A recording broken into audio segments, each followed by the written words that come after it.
somebody balked at the fact that I said if somebody does porn or somebody is slutty or promiscuous or whatever, that we should not shame them, and that they should still have some chance of getting a job or getting in a long-term relationship or whatever.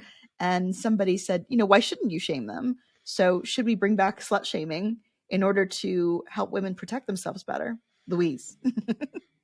The feminist case for slut shaming. Is it already taken? I don't know. It's something that I wrestle with.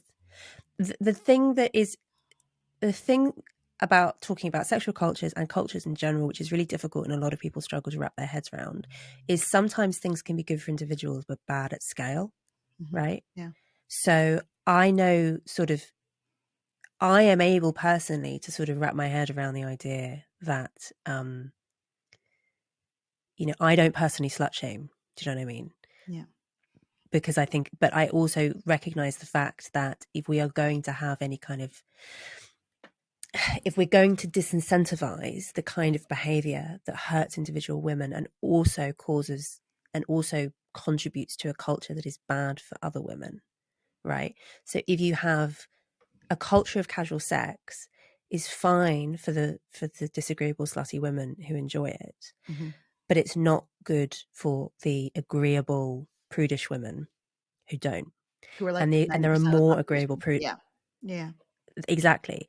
So if you're going to, it's very hard to design a culture which serves the interests of the disagreeable slutty women while also protecting the interests of the agreeable prudish women. How do you do that? Because what you're dealing with is basically sort of what are men willing to put up with? Like, how many dates are men willing to wait before having sex? What's considered normal?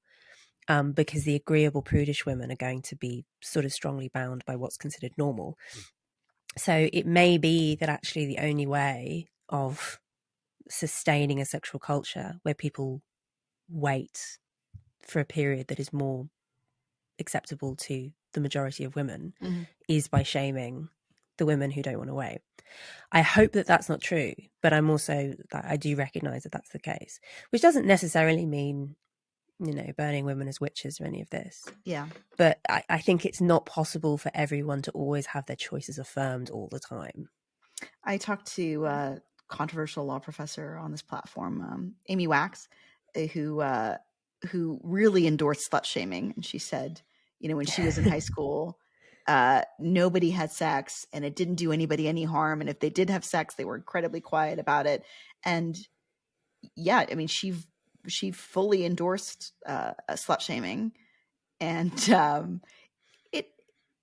it does seem that, being a slut, if people are trying to hold the line, is being a traitor to your sex in a fundamental way.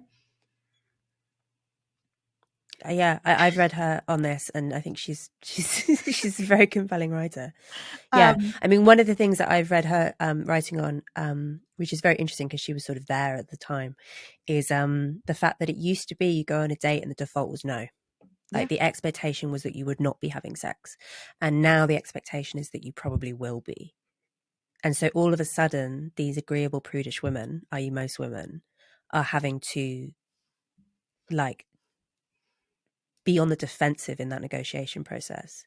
And they're actually not really equipped to do that emotionally because they're worried about not being nice. They're worried about being low status, all of this. And so you have loads of women having sex just to be nice. And to be conformist, and then feeling miserable about it later. Not necessarily feeling traumatized. Like, I acknowledge that trauma is probably overstating it, but feeling a bit wretched. Feeling a bit wretched, I think is a good way to put it. One question I got was, if waiting is good, why don't you encourage young women to masturbate more? Or indeed tactical lesbianism. I'm not opposed to either of those strategies. but you would... So that's a point where I probably differ from the Sunday school teacher. What does feminist sex look like, Louise? So okay, so one point where I probably disagree with the sort of radical feminist view of it is I actually think that probably typical female sexuality is a bit submissive. Mm-hmm. I don't think, as I lay out in the book, that choking is a good trend. I think it's a trend that is elaborating on that general desire for submissiveness, and it's partly provoked by porn. I think porn is again just sort of the porn that becomes successful is the porn that's good at pushing people's buttons, and obviously those buttons do have sort of innate origins. I think I wonder if part of the reason why choking has become so popular is also because we live in a culture which has much less gender polarity. And I think to some extent people are trying to compensate for that That's by interesting. sort of, yeah, like inserting more polarity into the You bedroom. mean more dimorphism, like the man seems bigger and stronger if he's choking you. I mean, this is why I think Yeah, people that's my like guess. bondage. Women on Yeah. average like bondage where the men, and bondage is much safer than. I listened to Dan Savage, who has this dominatrix on called Mistress Matisse, who says something very shocking all the time, and I don't know what the data is on it. She says that choking is more dangerous than literally cock and ball torture, where you put needles in somebody's scrotum. She says that choking That's probably is true. worse than that. Yeah. Yeah. Which, Well, because you're messing with your brain. yeah, Whereas if you're messing with your balls, it just the stakes are they lower. heal very quickly. Um, I really I have no yeah. idea what the rate of infection is, how many men die from putting needles in there. No, I can't claim personal. I mean, yeah, but like non-zero, so interestingly, I have worked on this campaign group, We Can't Consent to This, which is about this issue of men claiming in court that their partners died as a consequence of rough sex, whereas we strongly suspect that actually they died as a consequence of domestic violence. And interestingly, about as many men die annually from autoerotic asphyxiation on their own as women are killed and their killers claim this defense. So that the two phenomena are roughly of the same scale. And it is telling that women aren't doing that. Women don't do autoerotic asphyxiation on themselves, or if they do, they never die from it, because we've never found an example of a woman dying from this, which suggests that what women are actually interested in is the power play.